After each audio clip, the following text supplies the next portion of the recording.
ये भक्ति विनोद ठाकुर ने एक भजन गाया है शरणागति पर। देखिए समझा रहे हैं भक्ति विनोद ठाकुर। विद्या रे विलास से काटा ही नु काल। विद्या रे विलास मतलब विद्या उपार्जन करने के लिए, जो भौतिक विद्या के पीछे हम भाग रहे हैं, उस विद्या को उपार्जन करने के लिए हम क्या कर रहे हैं, काटा ही नु काल, हम समय को व्यतीत कर रहे हैं, काट रहे हैं समय को। परम साहस से आमी, और मैं कितना साहस कर रहा हूँ, मतलब कि वो ये समझा रहे हैं कि विद्या रे विलास से काटा ही नु काल परम साहस से आमी, मैं कितना साहस कर रहा हूँ। मतलब मुझे परवाह ही नहीं है कि मेरा इस विद्या को पाने के चक्कर में मेरा समय व्यतीत हो रहा है, मेरा समय जो है वो खत्म हो रहा है, मैं व्यतीत कर रहा हूँ उसको। तोमारा चरण ना भजीनु कभी, और मैंने तो कभी आपके चरण कमलों का भजन करने की परवाह भी नहीं की। तुम्हारा चरण ना भजीनु कभी, कभी आपके चरणों को भजन करने की कोशिश ही नहीं की कि तुम्हारे चरणों को मैं भजन कर लूं। एखन शरण तुम्हें, और पता है कि आप, परंतु अब मैं आपको अपना आश्रय स्वीकार करता हूँ। कहते हैं कि अब मैं आपकी शरण में आया हूँ। अब तक तो मैं क्या कर रहा था, इस विद्या को पाने के चक्कर में क्या कर रहा हूँ, समय को व्यतीत कर रहा था, और कितना साहस दिखाकर। तो हमारा चरण, जैसे हम बहुत ज्यादा एकदम अहंकार में होकर कहते हैं अरे मैं एमबीए कर रहा हूँ, अरे नहीं नहीं मैं तो आईआईटी कर रहा हूँ, नहीं मैं तो नीट की तैयारी कर रहा हूँ या कर रही हूँ, मैं तो डॉक्टरेट्स की तैयारी कर रही हूँ। बड़ा अहंकार में कह रहे हो कि हम क्या कर रहे हैं, समय को व्यतीत कर रहे हैं। देखा जाए तो भौतिक के हिसाब से ठीक है, ठीक है। अब और उसमें भी भौतिक के हिसाब से तो ठीक है, पैसा भी वेस्ट कर रहे हो, समय भी दे रहे हो, अपना ऊर्जा भी लगा रहे हो, अपनी सब कुछ कर रहे हो, और लास्ट में मिला क्या, वो सुख भी नहीं मिला जो सुख को पाने के लिए आपने इतने सारे प्रयास किए थे, इतनी सारी कठिन तपस्या जो जिंदगी भर करते हैं। मतलब 25 साल तो आपने सिर्फ एक बेसिक एजुकेशन पाने में निकाल दिए, और उसके बाद भी हमें ये क्लियर नहीं होता कॉलेज में आते आते कि अब हम किस फील्ड में जाएं, हम कौन सी जॉब सेलेक्ट करें, हम कौन सी जॉब करें, क्योंकि जो ज्ञान हमने लिया है उसके बेसिस पर आप जॉब तो नहीं ले सकते, क्योंकि वो तो एक तरीके से बुक्स की नॉलेज थी, लेकिन प्रैक्टिकल लाइफ की नॉलेज कुछ और होती है। इसलिए तुम्हारे चरण ना भजिनु कभी, तुम्हारे चरण ना भजिनी कभी, एखन शरण तुम्हें, और अब क्योंकि मैं तुम्हारे चरणों को कभी भजन मैंने किया ही नहीं, लेकिन अब मैं आपका आश्रय लेकर मैं आपके शरण में आया हूँ। पढ़िते पढ़िते बरसा भाडिल, पढ़ते पढ़ते यानी इस विद्या को पार्जन करते करते बरसा यानी बरस बीत गए, इतना समय निकल गया है कि कई सालों बीत गए हैं।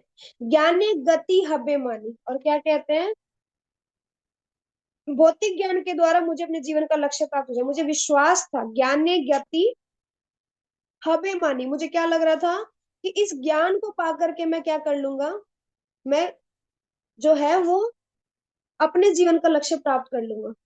इस विद्या को पार्जन करके, इस विद्या को प्राप्त करके, मैं इस विद्या अध्ययन के दौरान मुझे ये दृढ़ विश्वास हो गया था कि भौतिक ज्ञान के द्वारा मैं अपने जीवन का लक्ष्य प्राप्त कर लूंगा। और से आशा विफल, से ज्ञान दुर्बल, और मेरी आशा भी विफल हो गई जो मैं उम्मीद लगा के बैठा था, और से ज्ञान दुर्बल, और मेरा ज्ञान भी कमजोर पड़ गया, से ज्ञान अज्ञान जानी। और क्योंकि जब समझ में आया कि ये जो मैं लालसा जिसके पीछे भाग रहा था, ये तो भौतिक ज्ञान है, और भौतिक ज्ञान तो तुच्छ है और अविद्या का कारण है। तो जब समझ में आया कि जिस ज्ञान से मैं ये उम्मीद लगा रहा था कि जीवन का लक्ष्य मैं प्राप्त कर पाऊंगा, जीवन का लक्ष्य मैं प्राप्त कर पाऊंगा, अब तो मुझे समझ में आया कि वो मेरा ज्ञान भी कम पड़ गया, और मैं जिस चीज के पीछे भाग रहा था मैं तो अज्ञान ही रह गया। ज्ञान पाने की उसमें था, लेकिन मैं तो अज्ञानता में ही रह गया। जड़ विद्या यत माया र वैभव, तुम्हारा भजन बाधा। तो ये भागवतम में भी एक आता है, भागवतम के फर्स्ट कैंटो में, और फर्स्ट कैंटो के 8 चैप्टर में आता है, थी श्लोक नंबर 25 या 26 में। ये शरणागति को लेकर के एक आता है, इसमें देखो हम निकालते हैं, चर्चा आई गई है तो हम डिस्कस करते हैं। कैंटो फर्स्ट चैप्टर नंबर 8, महारानी कुंती द्वारा शिक्षाएं, और श्लोक नंबर 26।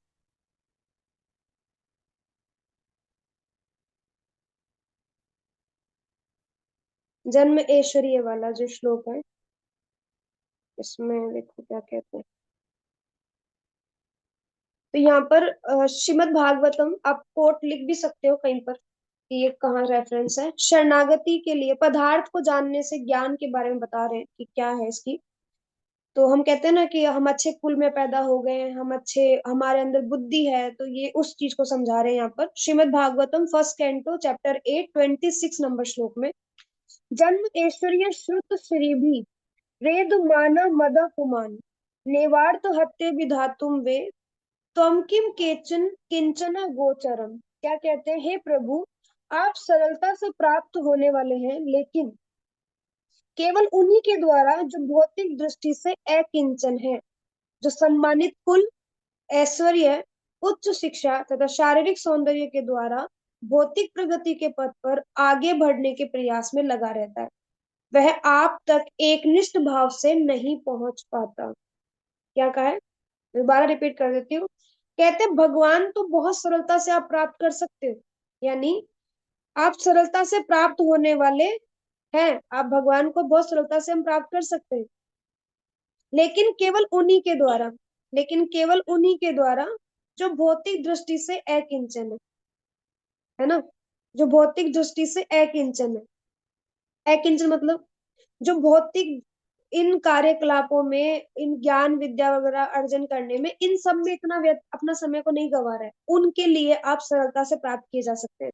लेकिन जो सम्मानित कुल में, जो बहुत बड़े कुल में, अच्छे परिवार में, अच्छे खानदान में जो पैदा हुआ है, हम कहते हैं ना, अरे बड़े, ये तो बहुत अच्छा परिवार मिला है इसको, तो कोई कमाने की जरूरत ही नहीं है। जैसे हम काफी बार एग्जाम्पल देते हैं कि अरे अंबानी का बेटा के, अंबानी का बेटा तो सौभाग्यशाली था ही, उसका पोता तो और बड़ा सौभाग्यशाली लेकर पैदा हुआ, कमाने की जरूरत ही नहीं। आगे कितने सालों, कितनी पीढ़ियां वो बैठ के खा सकता है, इतना पैसा उनके पास है। तो हम क्यों बोलते हैं ऐसा, क्योंकि हमने देखा कि अरे वो तो धनवान परिवार में पैदा हुआ है, कितने अच्छे कुल में पैदा हुआ है, अच्छे वंश में पैदा हुआ है। ऐसे लोगों के लिए भक्ति बाधा वाली स्थिति में, कि जितने ऐश्वर्य दिखाई देते हैं ना, ये सब भक्ति में बाधा है। जितना सरल जीवन होगा उतना जल्दी भक्ति कर पाएगा वो। लेकिन अगर उसके सामने बहुत सारा मोह, ऐश्वर्य, धन संपदा, कुल, अगर ये सब है, ज्ञान भी, अगर बुद्धि भी उसके पास ज्यादा है ना, तो भी वो कहीं ना कहीं भगवान को प्राप्त नहीं करेगा, क्योंकि वो और चीजों को प्राप्त करने में लग जाएगा फिर। तो कह रहे हैं, जो सम्मानित कुल में, ऐश्वर्य में, उच्च शिक्षा और शारीरिक सौंदर्य के द्वारा भौतिक प्रगति के पथ पर आगे बढ़ने के प्रयास में लगा रहता है, वह आप तक एकनिष्ठ भाव से नहीं पहुंच पाता। तो वो जो है, वो एकनिष्ठ भाव से आप तक नहीं पहुंच पाता है। एकनिष्ठ भाव मतलब, क्योंकि उसका ध्यान तो बहुत सारी जगह भटक रहा है, उसको तो बहुत कुछ करना है अपनी लाइफ में, भौतिक उत्थान करना है अपने जीवन का, भौतिक प्रगति करनी है उसे, इसलिए वो एकनिष्ठ भाव से आपकी तरफ नहीं आएगा, और इसलिए भगवान को पाना उसके लिए मुश्किल हो जाएगा। जबकि जो व्यक्ति इस ऐश्वर्य में, मोह में, इन सब में नहीं रहेगा, वो आराम से आपको प्राप्त कर सकता है, जो वैरागी है। इसलिए कह रहे हैं, जड़ विद्या यत मायार वैभव तुम्हारे भजने बाधा। तो जड़ विद्या क्या है, ये भौतिक विद्या जो हम प्राप्त कर रहे हैं, साइंस, मैथ, इंग्लिश, हिंदी, अलग अलग तरीके की जो भाषाएं हम बोल रहे हैं, अलग अलग सब्जेक्ट्स जो हम पढ़ते हैं, जड़ विद्या ये तो माया र वैभव, ये सब क्या है, ये माया का वैभव है। तुम्हारा भजन में बाधा, और तुम्हारे भजन में बाधा है। भक्ति ठाकुर कह रहे हैं, ये तुम्हारे भजन में बाधा का काम करते हैं। मोह जन्मिया अनित्य संसारे, और क्या कह रहे हैं कि मोह जन्मिया, और मेरे भजन में ये जो मोह उत्पन्न करने वाली जो शिक्षाएं हैं, जीवात्मा के मन में मोह उत्पन्न करने वाली है, जीव को क्या करती है, अनित्य संसारे जीव के करे गधा। तो गधा मतलब गधा, गाधा मतलब गधा, मतलब बंगाली टर्म है गाधा, ऐसे गधा।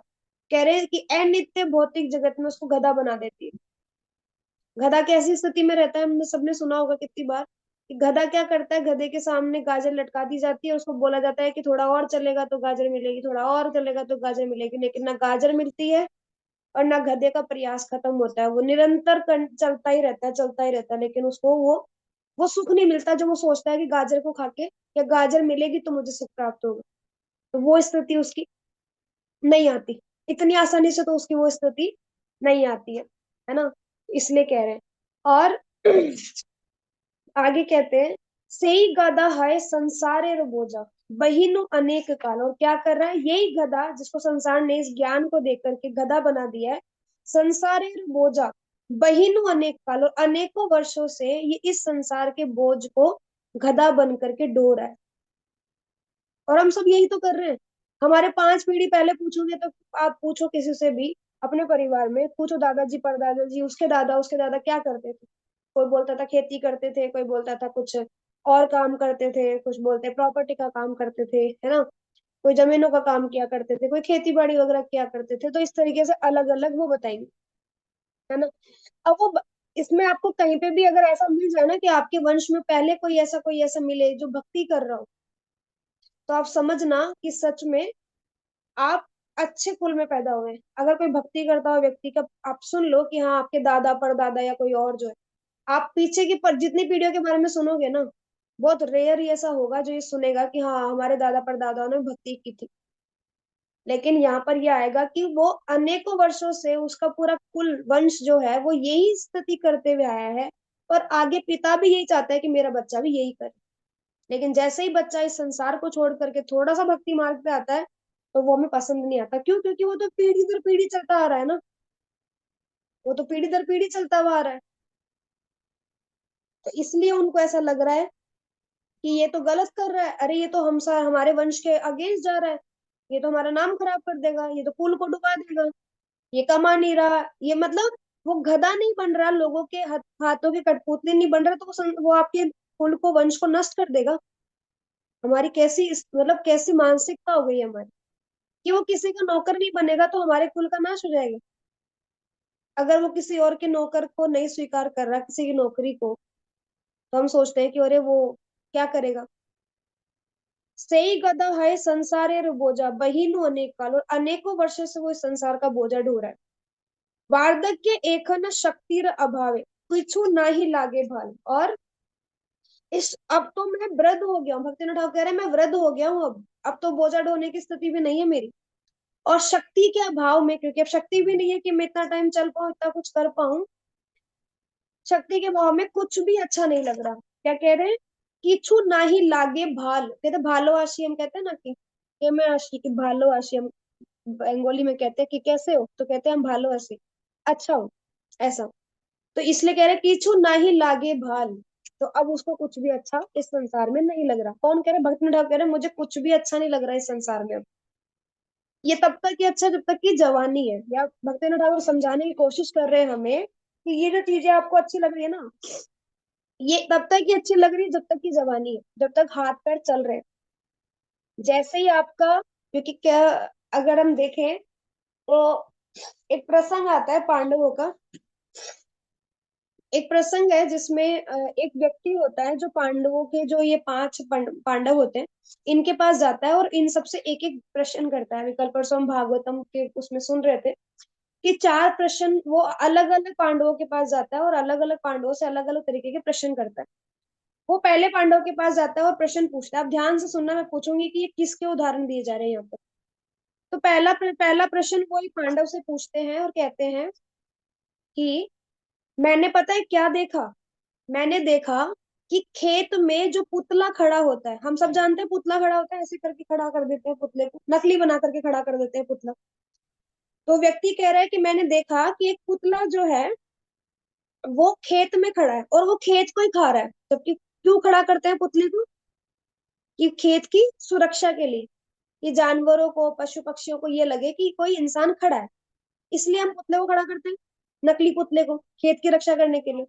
वो व्यक्ति आकर के एक पांडव से कहता है कि इसमें युधिष्ठिर महाराज नहीं है, ठीक है, बाकी 4 पांडवों के पास आके एक एक प्रश्न वो व्यक्ति करता है। तो पहले पांडव के पास आकर वो बताता है कि खेत को वो ही पुतला खा रहा है, मतलब खेत को पुतला खा रहा है। ऐसा आकर वो प्रश्न करता है कि ऐसा कैसे संभव है। पर वो पांडव उसका जवाब नहीं दे पाते। फिर वो दूसरे पांडव के पास जाता है और वहां जाके प्रश्न पूछता है कि एक औरत है जो बहुत बड़े मटके में पानी भरकर लाई है। एक औरत है जो बहुत बड़े मटके में पानी भरकर लाई है, और लाकर वो 4 छोटे मटकों में उस बड़े मटके का पानी उन छोटे मटकों में डाल रही है, और 4 छोटे मटके भर गए। ठीक है। दूसरा प्रश्न है कि एक बड़े मटके में पानी लेकर आई एक औरत, उसने 4 छोटे मटकों में वो पानी डाला, वो 4 छोटे मटके भर गए। लेकिन जैसे ही हमने 4 मटकों को वापस बड़े मटके में डाला तो बड़ा मटका नहीं भरा, खाली हो, मतलब आधा ही रह गया। ऐसा कैसे हुआ? क्योंकि बड़े मटके का पानी तो छोटे मटके में डाला था हमने। तो छोटे मटके का पानी दोबारा बड़े मटके में डालेंगे तो भर जाना चाहिए था ना, लेकिन वो नहीं भरा। ऐसा कैसे? तो दूसरे पांडव भी सोच में पड़ गए कि ये क्या प्रश्न प्रश्न पूछने में लगा है, समझ ही नहीं आ रहा। फिर तीसरा प्रश्न पूछता है। तो तीसरा प्रश्न पूछता है कि मैंने ये देखा कि सुई में से हाथी निकल गया, पूंछ रह गई। सुई में से, सुई के जो धागा जहां पे हम धागा डालते हैं ना, उस छेद में से हाथी निकल गया, पूंछ रह गई। ये तीसरा प्रश्न, ये कैसे संभव है? आप सोच रहे हो ना कैसे कैसी बातें बता रही है माता जी। भागवतम में है इसका रेफरेंस, है ना। फिर चौथा प्रश्न पूछता है, चौथे पांडव के पास जाके जाके पूछते हैं कि एक पतला दुबला व्यक्ति, एकदम बिल्कुल पतला सा, ठीक है, वो बोलता है मेरे जैसा, जो व्यक्ति गया था पूछने के लिए वो बोलता है मेरे जैसा बिल्कुल पतला दुबला व्यक्ति एक छोटी से धागे से, एक बारीक से धागे से पर्वत को काट रहा है। छोड़ एक बारीक धागे से पर्वत को काट रहा है, कैसे पॉसिबल है? ठीक है। चारों प्रश्न हो गए, चारों पांडव सोच के बैठ गए क्या चल रहा है, ये कहाँ से लाया ऐसे प्रश्न, और ये सब थोड़ी संभव है, ये तो संभव ही नहीं लग रहे, ये तो असंभव वाली बातें कर रहा है। तो वो युधिष्ठिर महाराज के पास जाते हैं। युधिष्ठिर महाराज के पास जाते हैं और पूछते हैं कि महाराज ऐसे ऐसे एक व्यक्ति आया और ऐसे ऐसे प्रश्न कर रहा है। पता है युधिष्ठिर महाराज क्या कहते हैं? कि ये सारे प्रश्नों को सुनकर लग रहा है कली आ गया है, कलयुग आ गया है। अब आप बताइए कि पहला क्वेश्चन जो है वो किस चीज की तरफ संकेत कर रहा है? पहला क्वेश्चन किस चीज की तरफ संकेत कर रहा है? कि खेत में खड़ा पुतला ही खेत को खा रहा है। बताओ, लगाओ अपना अपना दिमाग सब, और बताओ आंसर कि क्या है इसका मतलब। ये इसी भजन से रिलेटेड है, जो हम सोचते हैं ना इतनी विद्या हमने ले ली, इतना ज्ञान हमने अर्जन कर लिया, अब क्या, हम तो बहुत बुद्धिमान बन गए, विद्वान एकदम। प्रयास राजा, तो राजा, कैसे कैसे समझेंगे इसको कि राजा है? समझाओ। जैसे राजा पहले प्रजा की सेवा करता था, मतलब प्रजा को अपने पुत्र की तरह समझता था। और हम्म। अभी अभी नहीं समझते अभी। बिल्कुल सही जवाब, एकदम सटीक जवाब दिया आपने। हम्म, वेरी गुड। चलो, पहला क्वेश्चन तो सॉल्व हुआ। इसको ऐसे समझते हैं जैसे माता जी ने बताया, बहुत अच्छा बताया। राजा जिसको क्यों रखा जाता है, हम राजा का चुनाव क्यों करते हैं? प्रजा के रक्षण के लिए, कि प्रजा की रक्षा करेगा ना। हाँ लेकिन आज राजा क्या कर रहा है? राजा रक्षक की जगह भक्षक बन गया है। हम हाँ, कितने सारे मिनिस्टर्स को देखते हैं, मंत्रियों को, प्रधानमंत्रियों को, क्या करते हैं? वही वही। अपनी जेब भर रहे हैं, घोटाले कर रहे हैं, भ्रष्टाचार कर रहे हैं, ये सब कर रहे हैं, है ना। उसके हाँ लिए कह रहे हैं कि वो ये सब कर रहे हैं। हाँ अब आप सोचो कि जब वो ये सब कर रहे हैं, तो इसका मतलब खेत को पुतला ही खा रहा है जिसको रक्षा के लिए रखा गया था। हाँ। तो हमने रक्षा के लिए रखा था किसको? राजा को। और राजा राजा तो को। बदले में, राजा तो बदले में क्या कर रहा है? हमारे हमें ही खाने में लगा हुआ है, वो तो हमारे ही मतलब भ्रष्टाचार करके हमारे पैसों को लेने में लगा हुआ है, वो ये कर रहा है। अब आता है दूसरा प्रश्न। तो दूसरा क्वेश्चन था, क्या था दूसरा क्वेश्चन? मटकों वाला। एक बड़े मटके से हमने 4 मटकों में पानी ट्रांसफर किया, वो चारों मटके भर गए। लेकिन जब हमने 4 मटकों को वापस बड़े मटके में ट्रांसफर किया तो वो उस पानी से उसको नहीं भर पाए। कैसे पॉसिबल है ये? समझाइए।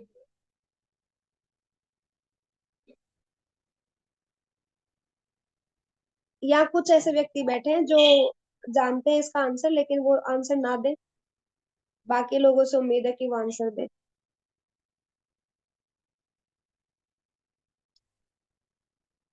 बताओ।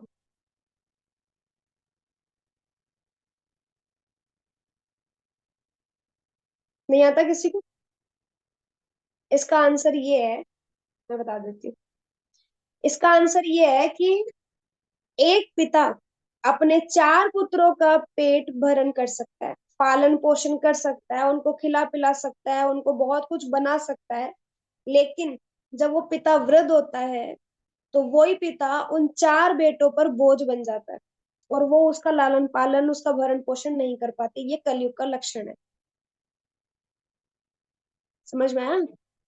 इनडायरेक्टली वे में युधिष्ठिर महाराज समझ गए थे कि कलयुग आ गया। ठीक है।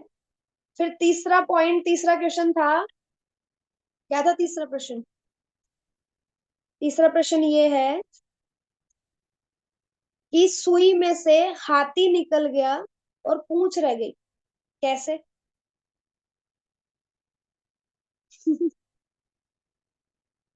सोच रहे हैं धागा भी निकालने में 1 घंटा लग जाता है हमें, हाथी कैसे निकल गया भाई? है ना? सुई में से धागा निकालने में भी आधा 1 घंटा तो लग ही जाता होगा जिन लोगों की आंखें कमजोर है। हाथी कैसे निकल गया उसमें से? तो इसका आंसर ये है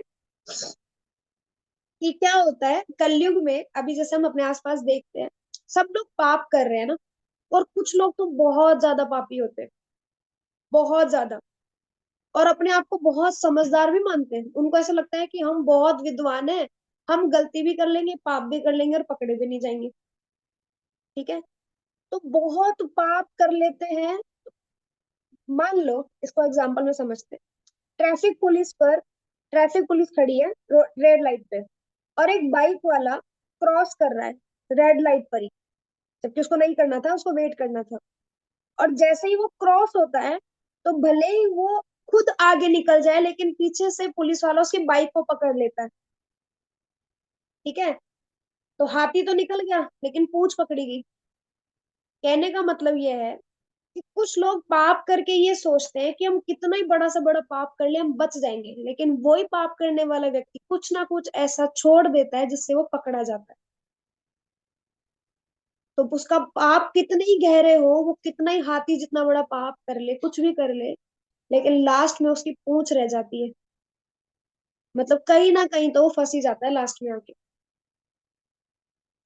ठीक है। देखते हैं ना हम घोटाले में, ये मिनिस्टर आज अंदर गया, आज ये गया भ्रष्टाचार में, आज इसने कोई कांड कर दिया, आज वो अंदर गया। ये सब क्या है? कितने सालों से वो चल रहा होगा, सोचो कितने पाप वो कर रहा होगा, और आज जाके पकड़ा गया। तो हाथी तो निकल गया, लेकिन पूंछ रह गई ऐसी स्थिति में। अब आता है लास्ट क्वेश्चन। लास्ट क्वेश्चन में एक व्यक्ति, पतला दुबला सा व्यक्ति, एक धागे से पर्वत को काट रहा है। कैसे पॉसिबल है? नहीं पॉसिबल है ना। तो यहाँ पे पर्वत क्या है? हमारे पाप, हमारे अनर्थ, हमारे प्रारब्ध। इस कलयुग के 3 लक्षण बता दिए आपको, क्या क्या है। अब चौथा लक्षण ये है जो इम्पोर्टेंट है, कि जो पर्वत है, जो पहाड़ है, वो क्या है? हमारे पाप, हमारे प्रारब्ध, हमारे अनर्थ। और रस्सी क्या है? हरे कृष्ण महामंत्र की जपा माला, हमारी बीड़ बैग हमारा, है ना? बीड़ बैग नहीं, हमारी माला, हमारी तुलसी माला, जिस पर हम माला कर रहे हैं, नीम की माला है, जो भी जिस पे भी कर रहा है ना? उस माला का वो धागा, वो धागा उस पर्वत को काट रहा है। किस पर्वत को? हमारे सारे कर्मों को। कर्म, प्रारब्ध, हमारे अनर्थ, कर्मों के फल, सब एक धागे में काटने की जितनी शक्ति है, आप सोचो। एक धागा पूरे पर्वत को काट सकता है। और हमारे जो ये प्रारब्ध, ये जो कर्म है ना, ये पहाड़ जितने गहरे हैं, क्योंकि इतने सालों से इकट्ठे हो रखे हैं ना, इतने जन्मों से, तो सिर्फ ये हरिनाम ही काट सकता है उसको। ठीक है। तो वो धागा कौन है? तो कहते हैं कि किसी भी आपके कर्म को, उसको काटने के लिए किसी बलशाली योद्धा की जरूरत नहीं है। तो उसकी शक्ल देख करके ये नहीं बता सकते कि ये अच्छा भक्त है, नहीं नहीं। उसकी माला करने की शरणागति, हरि नाम पर उसका विश्वास कितना है। पतला दुबला व्यक्ति भी होगा ना, तो भी वो ज्यादा शुद्ध होगा बजाय कि एक मोटे हट्टे खट्टे आदमी से। सेठ जी वाला सिस्टम नहीं है कि गद्दी लगा के बैठ गया और पेट आ रहा है, गणेश जी बन के बैठा है, ऐसा वाला। उसको देख के हम बोलेंगे कि अरे वाह, क्या शुद्ध भक्त है, एकदम गोलू मोलू जैसा, चेहरे पे कितनी चमक है इसके। पर चमक उसकी हरिनाम से नहीं है, वो जो मिठाइयाँ खा रहा है ना बैठ के इस्कॉन टेम्पल में, या बीबी इसमें स्टॉल में, है ना, गोविंदास में, उससे आ रही है उसकी चमक, हरिनाम से नहीं आ रही। लेकिन एक पतला दुबला व्यक्ति भी होगा ना, उसके चेहरे पे एक चमक होगी, उसकी मतलब उसकी उस हरि नाम की चमक, जितनी वो शुद्धता से उस अपनी माला कर रहा है, उससे वो अपने सारे पापों को काट सकता है। तो यहाँ कह रहे हैं हर एक व्यक्ति, दुबला पतला व्यक्ति का मतलब है जो शक्तिहीन भी है, मान लो जिसमें कोई शक्ति नहीं है, पर इतनी शक्ति तो है ना कि आप बैठ के अपनी माला कर लो। और थोड़ी लड़ाई करनी है हमें। भगवान अपने किसी पार्षद को भेज के ये तो बोल नहीं रहे कि चलो दो दो हाथ करो फिर बताऊंगा तुम आगे जाओगे या नहीं। सीधा सरल सा उपाय दिया है कि माला पकड़ो और अपनी माला करो। है ना, सुबह सुबह भगवान ने हमें एक सेवा दे रखी है नाम जप की। सेवा समझ के करना चाहिए। तो बस ये चार स्थिति में यहाँ बता रहे हैं, तो ये हम गधे हो गए हैं। भौतिक ज्ञान ले ले करके हमें समझ ही नहीं आ रहा कि हम क्या करें, दुविधा में फंस जाते हैं, प्रायोरिटी नहीं समझते। तो यहाँ भक्तिनाथ ठाकुर कितना सुंदर समझा रहे हैं। वार्धक्य एक न शक्ति रे अभाव, ना तो मैं तो बहुत बूढ़ा हो चुका हूँ, वृद्ध हो गया हूँ, शक्ति का भी अभाव है, किचु ना ही लागे भाल, जीवन यातना हईल एखन से विद्या अविद्या भेल। और जीवन यातना कहते हैं गधे की भांति पारिवारिक बोझ, जीवन का बोझ मैं ढोते ढोते अब मेरा जीवन मेरे लिए अत्यधिक कष्टप्रद बन गया है। जीवन यातना हई लेखन, अब तो जीवन जो है कैसा हो गया, यातना जैसा, ऐसा लग रहा है कष्ट ही कष्ट आ रहे हैं बस। से विद्या अविद्या भेल, और मेरी शिक्षा जो है वो मेरी अविद्या का कारण बन गई है। क्योंकि भौतिक ज्ञान को लेने के पीछे इतना भागा कि भूल ही गया कि आध्यात्मिक ज्ञान की भी आवश्यकता है। शरीर का ज्ञान तो ले रहा हूँ, उसके लिए तो मैंने इतने 25-30 साल निकाल दिए, लेकिन आध्यात्मिक ज्ञान के लिए मैंने कुछ समय भी नहीं दिया। तो कहते हैं कि मेरे ये जो विद्या मैंने ग्रहण की है ना, ये मेरे अविद्या का कारण बन गई है। और अविद्या ज्वाला घटिला विषम, और ये जो अविद्या की जो ज्वाला है ना, ये मुझे तीव्र वेदना दे रही है। से विद्या हईल शेल, शेल का मतलब होता है शूल, जैसे कहते हैं ना किसी को शूल चुबाना, मतलब लोहे का जो होता है चाकू जैसा शूल चुबाना। क्यों कह रहे हैं कि भाला चुबाना जैसी स्थिति है।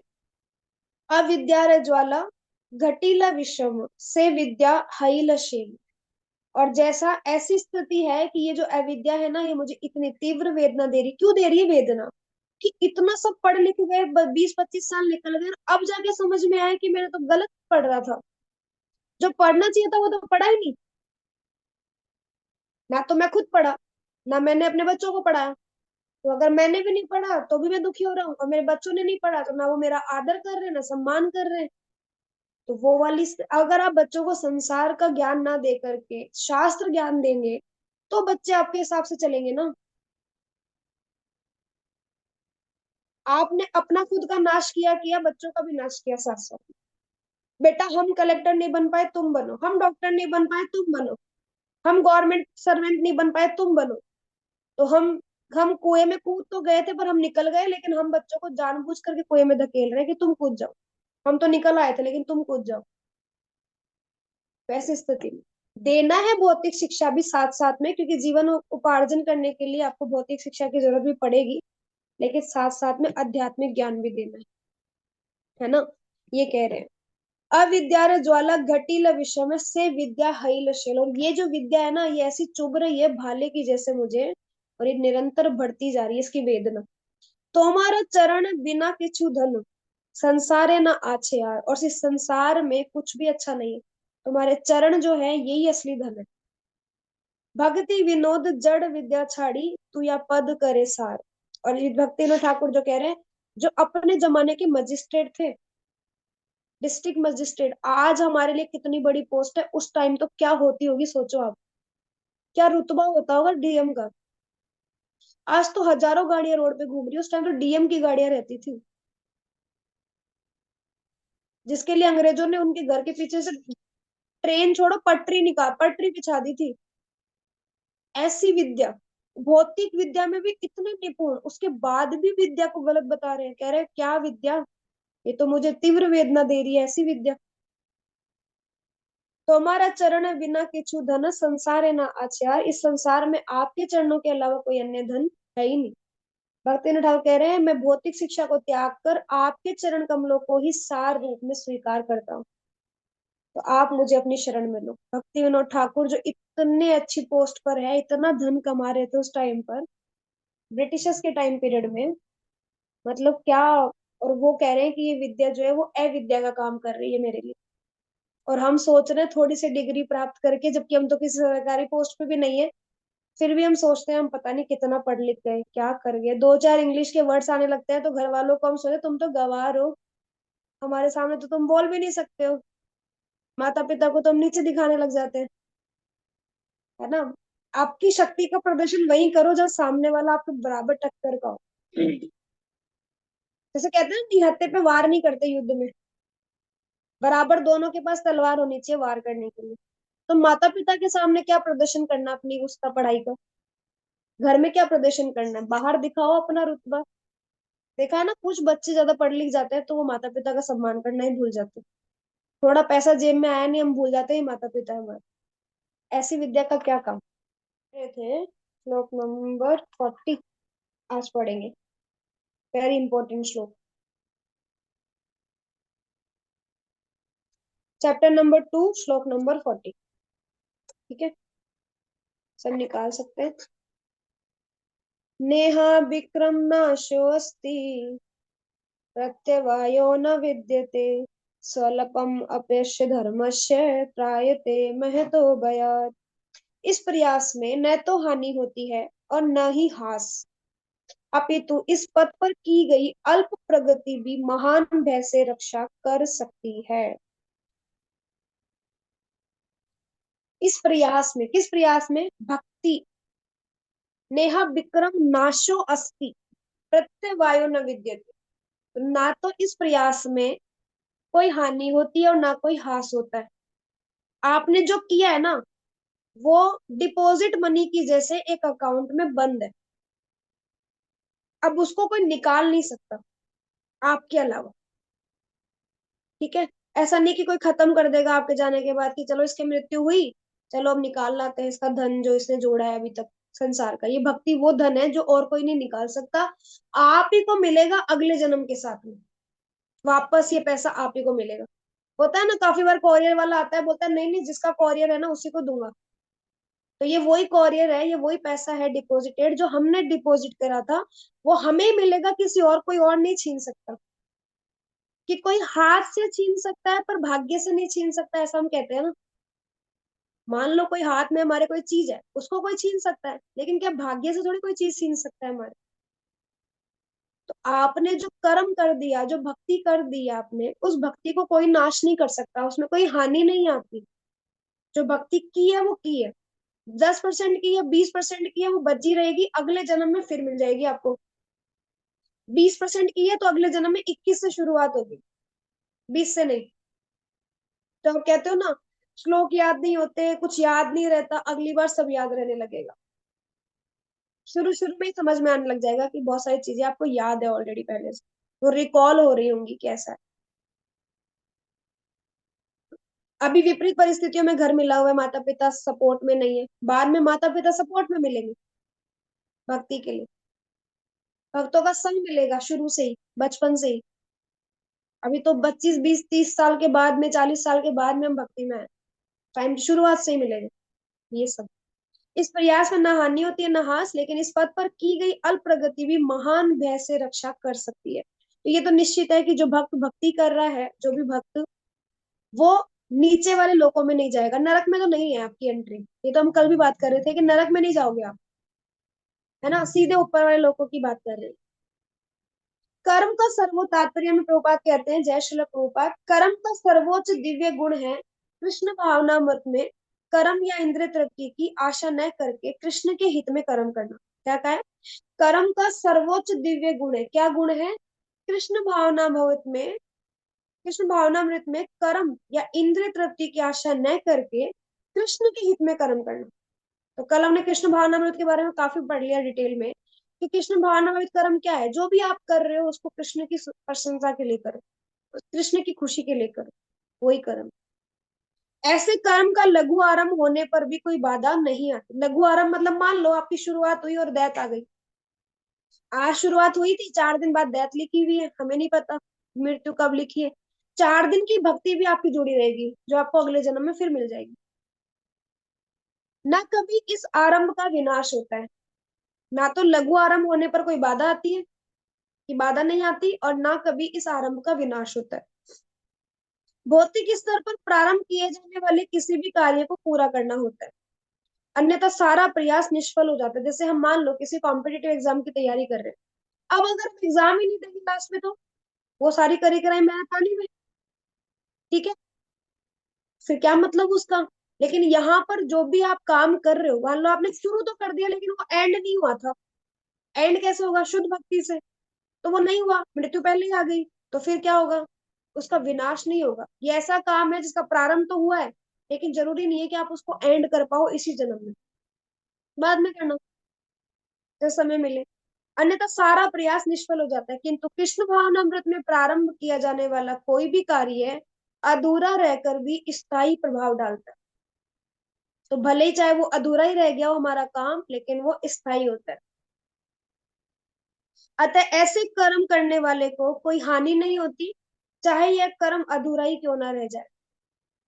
तो जो भी भक्ति में कर्म कर रहा है उसकी कोई हानि नहीं है, भले ही वो अधूरा छोड़ दे उसको। यदि कृष्ण भावनामृत का 1% भी कार्य पूरा हुआ हो तो उसका स्थायी फल होता है। अतः अगली बार 2% से शुभारंभ होगा। मान लो 1% उसने शुरू किया भक्ति, तो अगली बार 2% से शुरू होगा। किंतु भौतिक कर्म में जब तक 100% सफलता प्राप्त न हो, तब तक कोई लाभ नहीं होता है।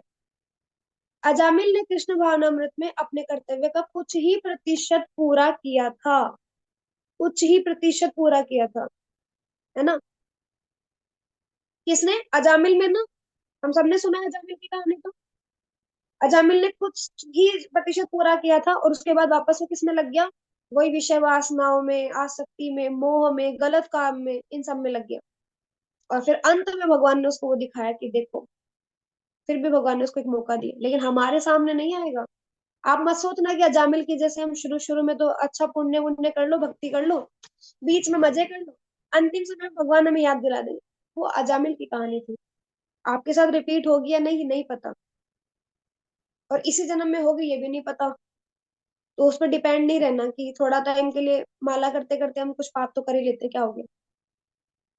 अजामिल ने तो पूरी छोड़ दी थी, कुछ भी नहीं करता था, फिर भी भगवान ने उसको अंतिम समय में याद दिला दिया, नारायण का नाम रखवा के अपने ही बेटे का। वो तो रखने को भी तैयार नहीं था, लेकिन फिर भी उसके चित्त में ये ध्यान दिया, तो उसने अपने बेटे का नाम नारायण रखा, है ना। तो अजामिल ने कृष्ण भावनामृत में अपने कर्तव्य का कुछ ही प्रतिशत पूरा किया था, किंतु भगवान की कृपा से उसे 100% लाभ मिला। इस संबंध में श्रीमद् भागवतम में 1.8.27 में एक अत्यंत सुंदर श्लोक आया है। त्यक्त्वा स्वधर्मं चरणाम्बुजं हरे, भजन पको पतित, तो यदि यत क्ववाग्मुष्यकिम्, को वार्थ आप तो भजता स्वधर्मत। यदि कोई अपना धर्म छोड़कर कृष्ण भावनामृत में कर्म करता है, काम करता है, और फिर काम पूरा न होने के कारण नीचे गिर जाता है, तो इसमें उसको क्या हानि। और यदि कोई अपने भौतिक कार्य को पूरा करता है तो इससे उसको क्या लाभ। तो स्थिति बताइए। पहली स्थिति है कि मान लो कोई कृष्ण भावनामृत में काम कर रहा है, और फिर उसको छोड़ करके वो गिर जाता है, पतन हो जाता है उसको, जैसे अजामिल का हुआ।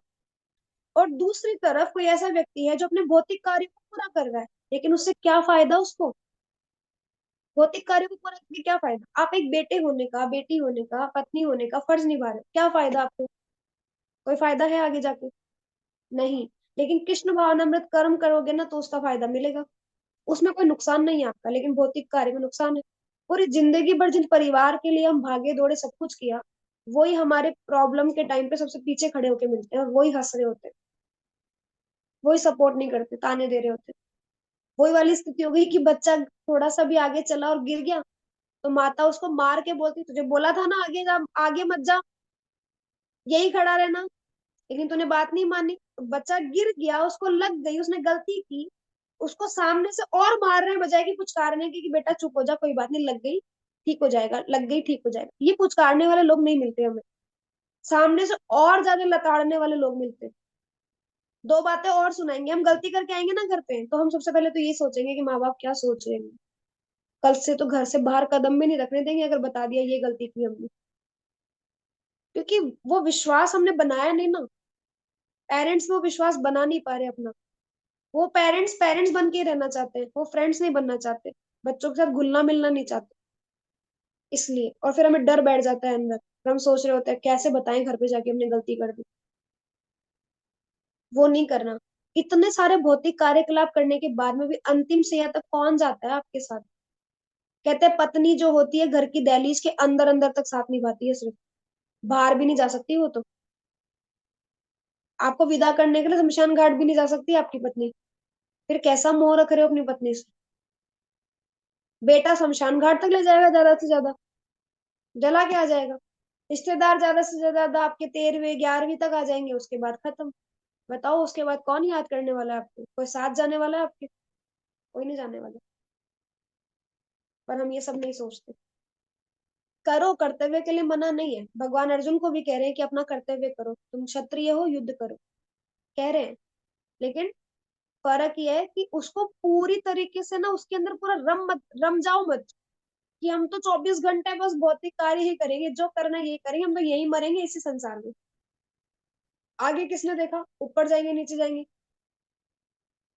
वो सोच के कर्म कर। अथवा जैसा कि ईसाई कहते हैं, ईसाई क्या करते हैं, यही करते हैं चर्च में जाके, हम सब जानते हैं, बताते हैं ना फौजी। फ्राइडे को चर्च में जाते हैं या संडे को चर्च में जाते हैं, संडे को बोलकर आते हैं हमने जितने सारे पाप किए वो सारे पाप धो दो, मंडे से वापस वैसे के वैसे। अच्छे पाप धो रहे हो भाई, ईसा मसीह आपका पाप धोने के लिए बैठा है, वो सूली पे टक के बेचारा। इसलिए ईसा मसीह जो थे वो सूली पे टक गए आप लोगों के लिए, कि तुम आओ संडे को पाप दे जाओ सारे अपने, मंडे से जाके फिर तुम करो, गंगा नदी में जाके स्नान करो, सारे पाप धो दो, अगले दिन से फिर पाप करेंगे। मंगलवार शनिवार को हम प्याज नहीं खाते जी, बाकी पूरा टाइम खाते हैं हम, ऐसे वाले लोग, है ना। माता का जगराता करेंगे 9 दिन तक, तो पंजाबी लोग और वो सारे लोग जो है ना वो नॉनवेज वगैरह नहीं खाएंगे, लेकिन उसके बाद चालू वापस से। 9 दिन कौन आ रहा था घर में? माता आई थी घर में 9 दिन तक। आपको लगता है आपके जैसे लोगों के घरों में माता आएगी जो लोग नॉनवेज खा रहे हैं, जानवरों को पका पका के खा रहे हैं? आपको लगता है आपके घर में कोई भी देवता का वास होगा क्या? लेकिन हम पता नहीं कौन से उसमें नशे में चूर है। जैसा कि ईसाई कहते हैं कि यदि कोई अपनी शाश्वत आत्मा को खोकर संपूर्ण जगत को पाले तो मनुष्य को इससे क्या लाभ होगा? अगर क्या कहें, यदि कोई अपनी शाश्वत आत्मा को खोकर संपूर्ण जगत पा भी ले तो मनुष्य को इससे क्या लाभ होगा? भौतिक कार्य तथा उनके फल शरीर के साथ ही समाप्त हो जाते हैं, किंतु कृष्ण भावनामृत में किया गया कार्य मनुष्य को इस शरीर के विनष्ट होने पर भी पुनः कृष्ण भावनामृत तक ले जाता है। तो आपने जितने सारे भौतिक कर्म किए हैं वो इसी संसार में खत्म हो जाएंगे, क्योंकि ये शरीर तो आपको इसी संसार के लिए मिला है, तो ये तो यही रह जाएंगे सारे कर्म। लेकिन कृष्ण भावना में जो कर्म आप करेंगे वो आप आगे शरीर के बाद भी आप उसको कंटिन्यू ले जा सकते हैं, आपके साथ ही जाएगा वो। कम से कम इतना तो निश्चित है कि अगले जन्म में उसे सुसंस्कृत ब्राह्मण परिवार में या धनी मानी कुल में मनुष्य का शरीर प्राप्त हो सकेगा, जिससे उसे भविष्य में ऊपर उठने का अवसर प्राप्त हो सकेगा। कृष्ण भावनामृत में संपन्न कार्य का यही अनुपम गुण है। तो जैसे हमने प्रभु जी काफी बार बताते हैं, हम भी भाग श्लोकास वगैरह में पढ़ते हैं भगवत गीता भागवतम में, कि उसका विनाश तो होगा ही नहीं भक्ति का कभी, और जबकि उसको अगले जन्म में इसका फल ये मिलेगा। वो भक्ति तो है ही बची हुई, लेकिन साथ साथ में उसको ये भी एक्स्ट्रा ऑर्डिनरी कुछ ऐसे फीचर्स मिलेंगे साथ में, कि वो ब्राह्मण कुल में पैदा हुआ या अच्छे धनी परिवार में पैदा हुआ, ताकि उसको ज्यादा विचार ना करना पड़े, वो त्याग सकता है सब चीजों को आराम से। ब्राह्मण परिवार मिलेगा तो शुरू से ही ज्ञान पाठ शास्त्र ये सब मिलेंगे, वैसा ही आचरण करेगा। ब्राह्मण परिवार में मिलेगा, भक्त में मिलेगा। हम काफी बार कुछ भक्तों को इस्कॉन में देख करके कहते हैं कि इसने कितने पहले जन्मों में भक्ति की होगी ना, कि इसके माता पिता पहले से इस्कॉन मंदिर में जुड़े हुए हैं, इसके जन्म से पहले से, उसका जन्म भी कृष्ण भावनामृत हुआ। ऐसे ऐसे बड़े बड़े आचार्य जो है उसके पास में, जैसे अमरेंद्र प्रभु जी के लिए हम कहते हैं, अमरेंद्र प्रभु को हम सब जानते हैं, इस्कॉन के जाने माने वक्ता है अमरेंद्र प्रभु। मोस्टली बाहर रहते हैं आउट ऑफ इंडिया, लेकिन फिर भी उनका जो बचपन है, जो उनका वो मुंबई निकला, जुहू में, तो बचपन से ही माता माता पिता तो आई थिंक गवर्नमेंट सर्वेंट थे, वो चले जाते थे काम पे। तो उनकी माता काम वाम करके उनको श्लोकास पढ़ाती थी, बोलती थी रात दोपहर का खाना तभी दूंगी स्कूल से आने के बाद जब तुम श्लोक याद करके सुनाओगे। आज उनको कौन सा शास्त्र नहीं याद? आज अमरेंद्र प्रभु को कौन सा शास्त्र नहीं याद? सारे शास्त्र से अंगुलियों पे रटे हुए हैं, लेकिन किसकी किसकी वजह से? माता की परवरिश की वजह से। पिता आने के बाद में चिक चिक नहीं करते थे, फोन लेके नहीं बैठते थे। पिता आने के बाद में पूछते थे आज क्या किया, कौन सा श्लोक लर्न किया, आज स्कूल में क्या पढ़ा। माता मंदिर ले गई थी आपकी, फिर बोलते चलो कीर्तन करके दिखाओ दोनों भाई। अमरेंद्र प्रभु के भाई भी तो हैं, उनका नाम भी अच्छा सही है, अर्जुन सखा कृष्ण ऐसे कुछ करके नाम है, अर्जुन सखा कृष्ण, अर्जुन सखा दास ऐसे कुछ करके नाम है दोनों भाइयों को। कहते थे कीर्तन करके दिखाओ शाम को। पिता थके आ रहे आए लेकिन फिर भी भूले नहीं है कि उनका भी तो काम है अपने पिता के तौर पर उनका पालन पोषण करना, उनको सही शिक्षा देना। और गोपाल कृष्ण गोस्वामी महाराज, राधा गोविंद स्वामी महाराज, राधानाथ स्वामी महाराज, ऐसे आचार्यों के आसपास तो रहे हैं ये लोग। पूरा बचपन ऐसे टाइम पे निकला है। संडे के संडे प्रोग्राम्स में जाना, पूरा दिन संडे फीस्ट की वजह से पूरा दिन इस्कॉन टेम्पल में बिताना, पूरा पूरा समय। आज आप देखो आज वो कितने लोगों को मतलब भागवत कथाएं से अमृत रूपी बांट रहे हैं, और जब वो गाते हैं तो ऐसा लगता है जैसे साक्षात गंधर्व ही गा रहे हैं ऊपर से। इतना सुंदर उनका भाव। कैसे आया ये? पहले की भक्ति तो थी करी हुई, तभी तो भक्ति बचपन से ही मिली। लेकिन माता पिता का जो पालन पोषण है वो भी तो देखो आप। शुरू से भक्तों का संग मिला तो भक्ति बढ़ती ही गई। कच्चे घड़े को आकार देना आसान होता है, पकने के बाद में तो टूट जाएगा वो, आप आकार नहीं दे पाओगे उसको बाद में। कितना एग्जाम्पल्स है, बहुत एग्जाम्पल्स है। गोविंद कृष्णदास प्रभु के लिए हम कहते हैं जीकेडी, जिसको हम जानते हैं शॉर्ट फॉर्म में जीकेडी हम कहते हैं, गोविंद कृष्णदास प्रभु। पहले से ही उनके पिता जो है साक्षी गोपाल प्रभु जो है वो कुरुक्षेत्र इस्कॉन टेम्पल देख रहे हैं। माता पिताजी दोनों ही जो है गोपाल कृष्ण गोसाई महाराज के डिसाइपल है। दोनों भाई कृष्ण भावना में शुरू से, और आज क्या प्रचार कर रहे हैं यूथ को। ये एग्जाम्पल्स है हमारे सामने, क्या लेवल होता है गृहस्थी का। माता पिता कैसे रोल प्ले करते हैं। हमारे दादा गुरु महाराज हिज ऑनरेस गोपाल कृष्ण गोसाई महाराज कुरुक्षेत्र जाएंगे, उन्हीं के घर जाके प्रसाद पाएंगे। माता उनकी इतने सुंदर सुंदर व्यंजन बनाती है, भोग बनाती है उनके लिए। महाराज बहुत प्रसन्न होकर खाते थे। क्या भाव है ना। तो शुरू से ही भक्तों का संग और ये सब मिला तो भक्ति का नाश नहीं होता, आगे बढ़कर ही मिलेगा आपको। वही इसलिए कह रहे हैं। तो एटलीस्ट हम भक्ति में थोड़ा लेट जुड़े कोई बात नहीं, एटलीस्ट अपने बच्चों को तो इतना कर दो कि आगे आने वाले समय में उनको भी भक्तों का संग मिले, वो प्रचार कर पाए, काफी कुछ कर। काफी बार हम ऐसे देखते हैं अपने आसपास कि कुछ लोग ना बहुत धनी होते हैं, बहुत पैसे वाले हैं, बहुत डोनेशन देते हैं, तो भी उनके बहुत सारे भक्तों का आना जाना लगा रहता है, क्योंकि वो डोनेशन देते हैं, उनके पास घर बड़ा है, उनके पास फैसिलिटीज है भक्तों को रोकने के लिए। हम जैसे लोग तो 50 बार सोचेंगे अपने घर बुलाने के लिए, है ना। लेकिन बड़े बड़े लोग तो बहुत अच्छा हाई फाई पैसे वाले, तो वो तो महाराज को फैसिलिटी, महाराज को नहीं चाहिए फैसिलिटी। महाराज तो ये देख के जाते हैं कि वो भक्त है। लेकिन मान लो उनकी वाइफ भक्त नहीं है, बच्चे भक्त नहीं है, लेकिन मिल रहा है ना उनको भक्तों का संग, फिर भी मिल रहा है ना। पिता के भरोसे ही मिल रहा है कि पिता धनी है, इसलिए मिल रहा है सब कुछ। तो ये सब चीजें ना हम एग्जाम्पल के तौर पे देख सकते हैं कि किसी लोगों को विश्वास नहीं होता ना क्या होगा अगले जन्म में, ये होगा अगले जन्म में। आज आप दान करोगे ना, अगली बार आपका जन्म धनी व्यक्ति में होगा, जहाँ आपको इतना कुछ सोचना नहीं पड़ेगा फाइनेंशियली। उसके लिए कह रहे हैं। ठीक है, देखो आगे। 41 ले, 611। ठीक है, आज इसको यही रहने देते हैं 40 तक ही, 41 कर लेंगे। आप नोट्स लिख लो। कल कितना हो गया था हमारे नोट्स में? हरे क्षत्रिय के कृष्ण माता कर्तव्य, जी 37। क्षत्रिय के कर्तव्य कर्म लिखेंगे, 2.32 लिखिए। क्षत्रिय के क्या क्या कर्तव्य होते हैं।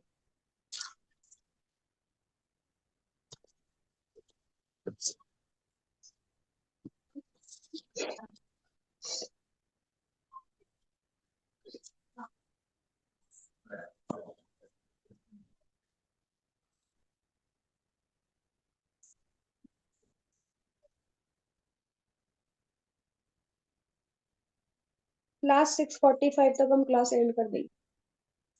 ठीक है, 30 मिनट है हमारे पास। क्षत्रिय के कर्तव्य कर्म 2.32 में लिखिए। क्षत्रिय को प्रशिक्षण दिया जाता है। क्षत्रिय को प्रशिक्षण दिया जाता है, यानी ट्रेनिंग दी जाती है क्षत्रिय को।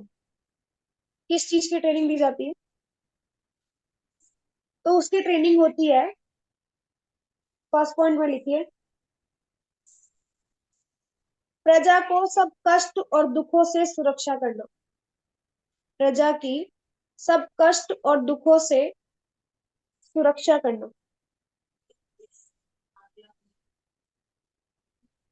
प्रजा की सब कष्ट व दुखों से सुरक्षा करना। कॉमा लगाओ, इसी में आगे लिखो, भौतिक व आध्यात्मिक दोनों प्रकार के कष्टों व दुखों से सुरक्षा देना। भौतिक व आध्यात्मिक दोनों प्रकार के कष्टों और दुखों से सुरक्षा देना।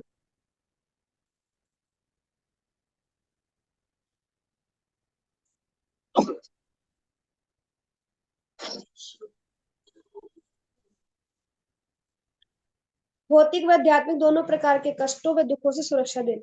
सेकंड पॉइंट, कानून की रक्षा के लिए अस्त्र धारण करना।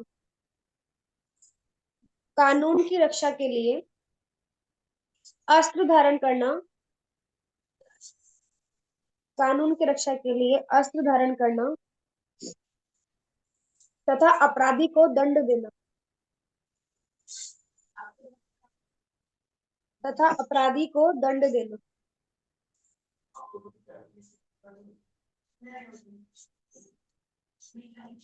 आवश्यक हो तो अपराधी की हत्या करनी। आवश्यक हो तो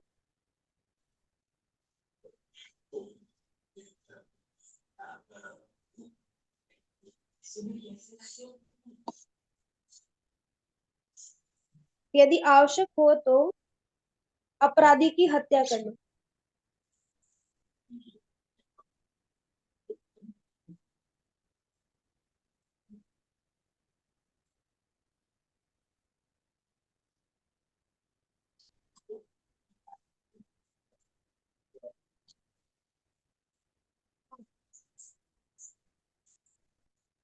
थर्ड पॉइंट लिखिए, कोई क्षत्रिय राजा अगर ईर्ष्या परायण होता है। कोई क्षत्रिय राजा अगर ईर्ष्या परायण होता है, जैसे मान लो कि कोई सामने वाला राजा आपसे ईर्ष्या कर रहा है, तो उसको बोल रहे हैं ईर्ष्या परायण होता है। मान लीजिए कोई क्षत्रिय राजा अगर ईर्ष्या परायण होता है,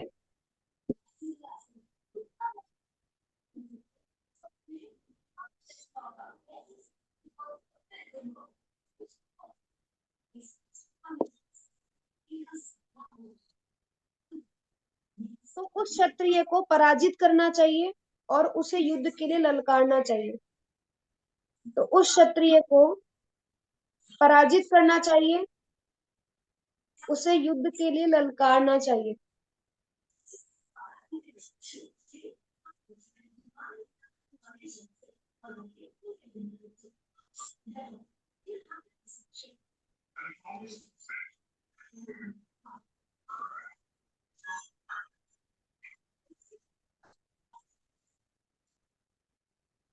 उसे युद्ध के लिए ललकारना चाहिए।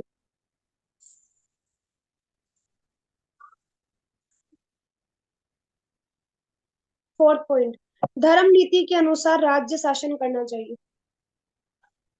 धर्म नीति के अनुसार धर्म नीति के अनुसार राज्य शासन करना चाहिए। राज्य शासन करना चाहिए। पॉइंट फिफ्थ, क्षत्रिय कभी डायरेक्ट संन्यास आश्रम ग्रहण नहीं कर सकता। क्षत्रिय कभी डायरेक्ट संन्यास आश्रम ग्रहण नहीं कर सकता। डायरेक्ट मतलब जैसे ब्रह्मचारी है तो ब्रह्मचारी से डायरेक्टली संन्यास ले लिया, या फर्स्ट डे में संन्यास ले लिया ब्रह्मचारी से स्टार्टिंग में, या गृहस्थ के बाद संन्यास ले लिया। क्षत्रिय कभी डायरेक्ट संन्यास आश्रम ग्रहण नहीं कर सकता।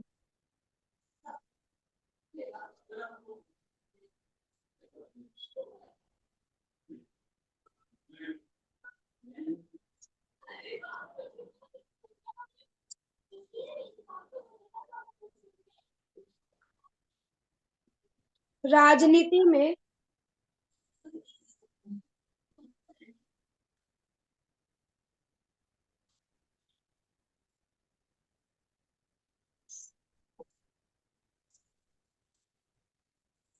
राजनीति में अहिंसक रूप से कूटनीति को स्वीकार किया जा सकता है। राजनीति में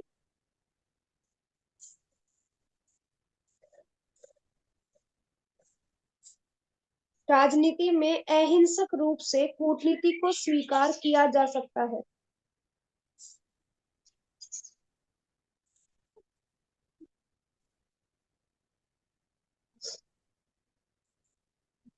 कूटनीति को स्वीकार किया जा सकता है, परंतु कभी भी कूटनीति नीति नहीं हो सकती। परंतु कभी भी कूटनीति नीति नहीं हो सकती। परंतु कभी भी कूटनीति नीति नहीं हो सकती। कूटनीति मतलब गलत तरीके से युद्ध को, नियमों को भंग करके जीतने की कोशिश करना, वो सब जो होता है कुशलता वाली चीज, लेकिन वो नीति नहीं हो सकती। आगे 7th पॉइंट, विपक्षी तथा शत्रु को हत्या करने के लिए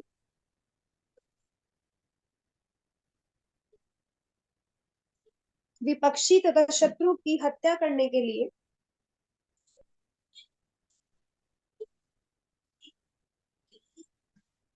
विपक्षी तथा शत्रु की हत्या करने के लिए, कॉमा, सामना करने के लिए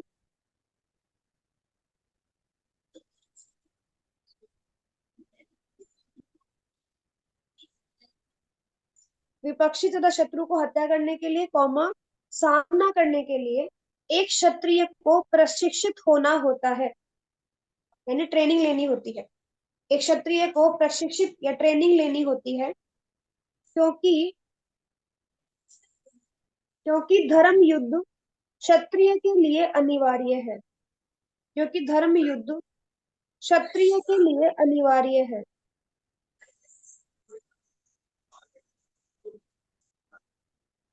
क्योंकि धर्म युद्ध क्षत्रिय के लिए अनिवार्य है।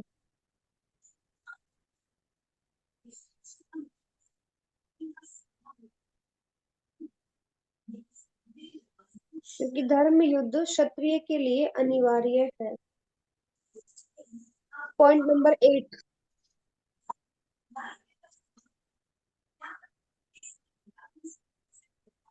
क्षत्रिय को अस्त्र शिक्षा के दौरान क्षत्रिय को अस्त्र शिक्षा के दौरान तथा उसके बाद जंगल में भेजा जाता है। क्षत्रिय को अस्त्र शिक्षा के दौरान तथा उसके बाद जंगल में भेजा जाता है। शेर से शिकार खेलने आदि के लिए। शेर से शिकार खेलने आदि के लिए।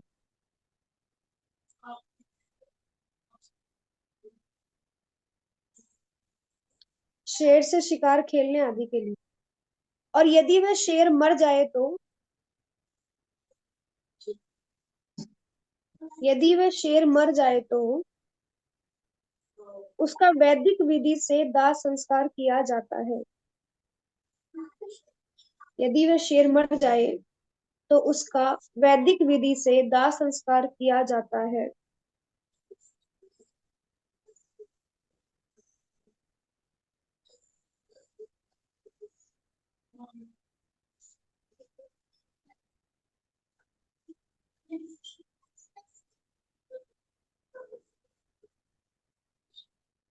ठीक है।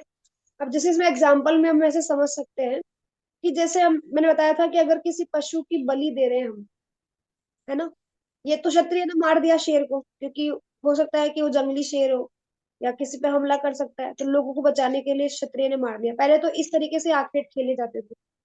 और अभी इसमें जो बता रहे हैं कि अगर मान लो किसी की पशु बलि हम कर रहे हैं, तो पशु बलि हिंसात्मक नहीं होती। हम ये नहीं कह सकते कि पशु बलि आप दे रहे हो इसका मतलब आप हिंसा कर रहे हो, नहीं। क्योंकि अगर हम पशु बलि दे रहे हैं तो पशु बलि में जिस पशु को दिया गया है वो उसको मनुष्य शरीर मिलेगा, और मनुष्य शरीर से पहले भी उसको क्या मिलेगा, स्वर्ग मिलेगा। पहले वो स्वर्ग में जाएगा, तो जो कि उसकी शरीर जो है वो एक आहुति के काम आया है, इसलिए उसको पुण्य मिला। उस पुण्य की वजह से पहले वो स्वर्ग जाएगा, वहां पे भोग करेगा, उसके बाद वो मनुष्य योनि में आएगा। तो पशु जिसका, जिसकी आहुति दी जा रही है, जिसकी बलि दी जा रही है, उसको कोई हानि नहीं होगी, जबकि उसका तो लाभ ही होता है। इसलिए पशु बलि को हिंसात्मक नहीं मानते हैं। जैसे हमने कहा ना कि युद्ध में अगर कोई क्षत्रिय मारा जाता है तो स्वर्ग जाता है, वैसे इसलिए बता रहे हैं। तो कर्तव्य पालन में हमें पीछे नहीं हटना चाहिए ये सोचकर कि अरे गलत हो जाएगा। तो ये हमने कल पढ़ा था 31 से लेकर के 37 तक, है ना। अब है श्लोक नंबर 38 से लेकर 53 तक।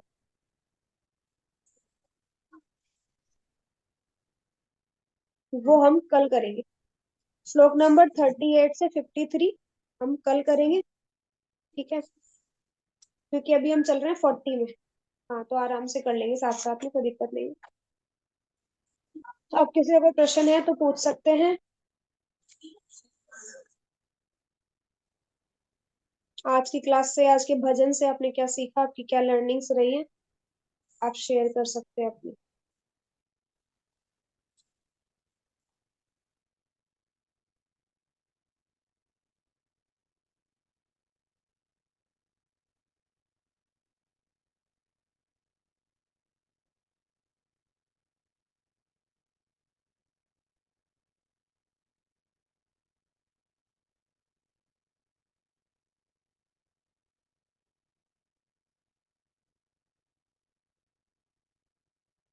हरे कृष्ण, कहाँ चले गए सब।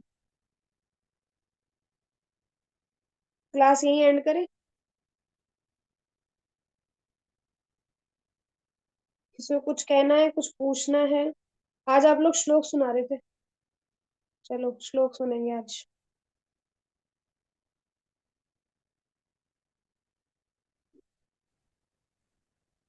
कीर्ति माता जी, आप श्लोक सुनाएंगे आज।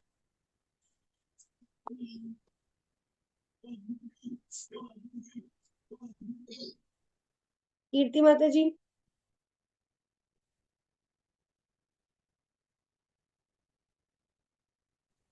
जी माता हरे, जी।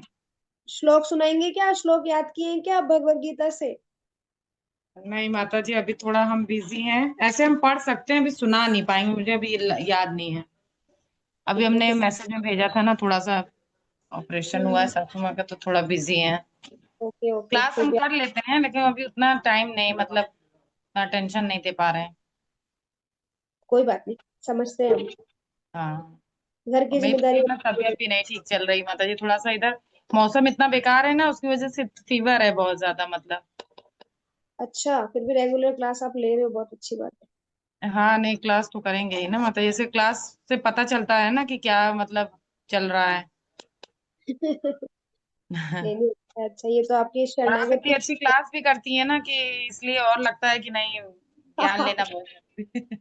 सबसे सब ये आपका मतलब गीता तो हमने और लोगों से भी, मतलब कि ऐसा नहीं है कि नहीं पढ़ी है। हमारे सेंटर से भी क्लास चलती थी, हमारी उधर टेम्पल से भी दो दो क्लास चलती थी।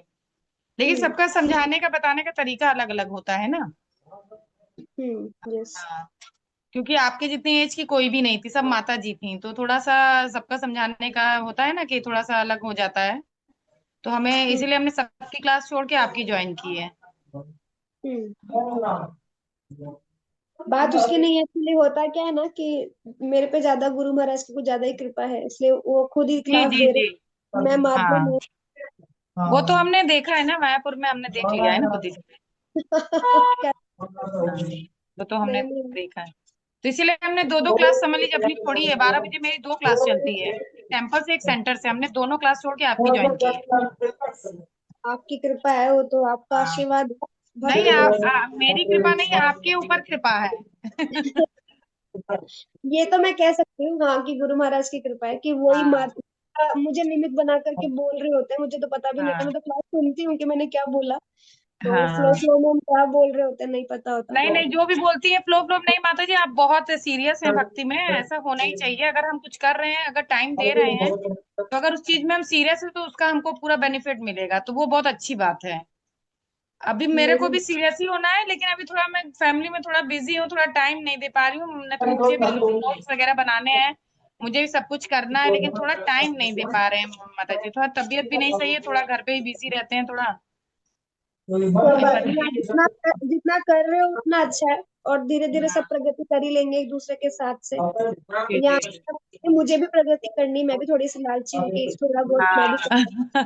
थोड़ा बहुत आप लोग आगे बढ़ो, सब साथ साथ में नहीं, बढ़ेंगे। आपके साथ है तो प्रगति तो निश्चित है ना, बिल्कुल। हाँ, मैं गुरुदेव को पकड़ लेती हूँ, आप सब मुझे पकड़ लो। बस और क्या, बस और क्या। वैष्णव, बस वैष्णव की कृपा बना ही रहा है, हम कहते हैं कहाँ ना, डायरेक्ट किसी के पास। अ, इसके लिए कहते हैं कि हम पूंछ हो गए तो हमारी पहुंच हो गई। वो वाली बात है कि हमें ना अपने गुरु की पहुंच हो जानी चाहिए, मतलब अपने गुरु हाँ। को पूरी तरीके से सरेंडर करना चाहिए। अगर हम हम्म। उनकी पूंछ बन जाएंगे तो हमारी पहुंच हो जाएगी। मतलब फिर लोग हमें हाँ। जानने लगेंगे, मानने लगेंगे। वैसा तो हमारा अपना खुद का कुछ नहीं है। जब गुरु से हाँ। शरणागति होती है ना, तो फिर वो अपने आप कृपा करते हैं। इसलिए आप सब भक्तों का सपोर्ट है कि रेगुलरली हम क्लासेस कर पा रहे हैं, आप लोग सब आ हाँ, रहे हैं नहीं, सभी। क्लास क्लास माता जी हम नहीं छोड़ते हैं। अगर वीडियो ऑफ भी रहता है तो कोई मेरी घर की सेवा होती है तभी हम ऑफ करते हैं, वरना हम ऑन ही करते हैं ज्यादा, क्योंकि थोड़ा सा कुछ हो जाता है, थोड़ा बहुत कुछ ना कुछ, थोड़ी बहुत छोटी मोटी कितना भी हाँ, हम काम निपटा के बैठते हैं, फिर भी कुछ ना कुछ निकल आता है, तो फिर इसीलिए वीडियो ऑफ करना पड़ता है मुझे। कोई बात नहीं, इट्स ओके, समझते हैं, ठीक है। ठीक है माता जी। ओके, हरे कृष्णा। हरे कृष्णा, हरे हरे कृष्ण माता जी। हरे कृष्णा, प्रणाम। आज कौन बैठे हैं साथ में? फादर? आज हमारे सर हमारे साथ है, जो हमारी लैब के ओनर है। अच्छा, आपके लड़के ओनर है, ओके, हरे कृष्णा। हरे कृष्ण। मुझे लगा आप घर पर हैं और नहीं, पापा बैठे हैं, मैं फादर। एक्चुअली जब से ही थी, तो मैंने बंद कर दिया था बीच में, तो हमारे सर ने बोला कि आपने बंद क्यों किया, आप कंटिन्यू रखो। ओके। अच्छा। कहते हैं वो भगवान की कथा जो होती है ना, वो हर किसी को अच्छी नहीं लगती, लेकिन अगर उसमें सुकृति है, कहीं ना कहीं पिछले जन्मों की भक्ति करी हुई है या फिर कुछ पुण्य किए हुए हैं, तो ही वो भगवान की कथा में रस ले पाता है, आनंद ले पाता है। नहीं तो लोग सोचते रहे क्या है, वो कंटिन्यूअसली बोलती तो रहती है, बंद कर देते हैं क्लास, चलो खत्म करो। हाँ, चल ठीक है। लेकिन वही रस ले पाता है जिसकी सुकृति है, जो पहले से भगवान की भक्ति किया हुआ है, वही भगवान की कथा को समझ पाता है। ऐसा। और मुझे माता जी एक बात कहनी थी, मैं कल से ट्राई कर रही थी काफी कि वो जो संस्कृत के श्लोक है याद करने के, लेकिन मुझे याद ही नहीं हो रहे वो, इतने डिफिकल्ट अच्छा, लग रहे हैं बहुत ज्यादा। नहीं, वो एक्चुअली डिफिकल्ट इसलिए लग रहे हैं क्योंकि अभी आपको भक्तों का संग नहीं मिला है ना। हम लोगों को तो बोलते बोलते याद हो गए, ऐसे लर्न नहीं करने पड़े। ना प्रभुपाद का मैंने प्रणाम मंत्र और ये सब हमें याद है ना सबको। कैसे आ, याद हुआ? बोलते बोलते याद हुआ ना सबको। जी बोलते बोलते ही हो जाएगा। हम क्लास में दोहराएंगे कभी कभी साथ में, तो हो जी, जाएगा याद। मैं उसकी कोशिश लय भी आ करूँ। जाएगी ना, बोलना कि बोलते कैसे हैं, तो उससे याद हो जाए। जी और सब अच्छा जा रहा है? जी। चलो, अच्छा है। आपके पास तो भगवत गीता है ना, रेगुलरली पढ़ रहे हो? खुद से भी प्रयास कर रहे हो पढ़ने का? हाँ जी, मेरे पास है, मैं पढ़ भी रही हूँ, कोशिश भी कर रही हूँ टाइम निकालने की, और घर जाके भी डायरेक्ट मैं कथा सुनती हूँ, हम्म। तो आधा कोशिश। घंटा प्लीज मॉर्निंग टाइमिंग में पढ़ सकते हो, मॉर्निंग में थोड़ा ज्यादा समय मिलता है ना आपको। जी जी, मॉर्निंग मॉर्निंग में में पढ़ लो। जी। हाँ, तो मॉर्निंग टाइमिंग में आप पढ़ लो फिर। अच्छा है। जी तो सुबह सुबह का एक्चुअली पढ़ा हुआ वो थोड़ा अच्छे से पूरा दिन याद भी रहेगा। वो पूरा जी, दिन दिमाग में चलेगा क्या कल पढ़ा। मैंने बहुत ट्राई किया, मैं 2 लाइन से मुझे याद नहीं हुई श्लोक की, मुझे बहुत डिफिकल्ट लगा, तो मैं सोच रही थी, मैं टेंशन में आ गई मैं कैसे करूंगी। वो सारे लर्न नहीं करने, स्टार्टिंग वाला करो। मैं एक ही कर रही थी अभी फिलहाल, वो सेकंड। वो बोलते बोलते हो जाएगा याद। जी माता जी, भक्तों मैं से सुनेंगे ना, तब हो जाएगा। कोई एक भक्त ना अच्छे से रिकॉर्ड करके ऑडियो मैसेज डाल दो।